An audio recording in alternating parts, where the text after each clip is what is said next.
Android Studio is the one piece of software that you need from this course.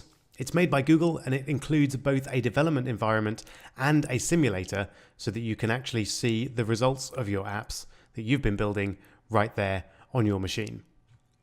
It's easier than ever to install and doesn't require any extra software to run, unlike previous versions of Android Studio.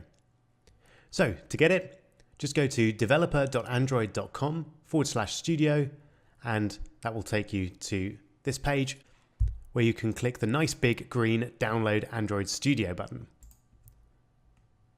So agree to the terms and conditions and then click to download.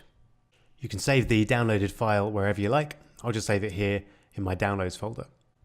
Now it's a pretty big file, so depending on your internet speed, it might take a little while to download. So go make yourself a cup of tea and come back when it's done.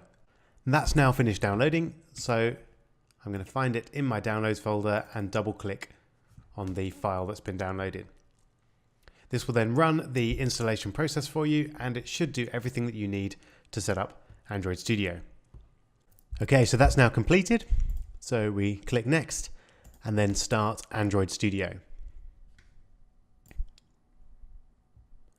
I'll assume that you don't have a previous version of Android Studio. If you do, just select that first option and it will import all of your settings from that version. And then we begin with the wizard that will take us through the setup process. So just click next and I'd go for the standard option, and the default options there. We'll be setting up our virtual devices ourselves later on, so we can leave that unchecked.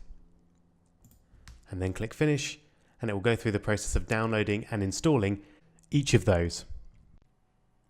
And there we go. Now that downloading and setup is completed and we're welcomed to Android Studio and ready to start building apps, which is exactly what we'll be doing in the next video.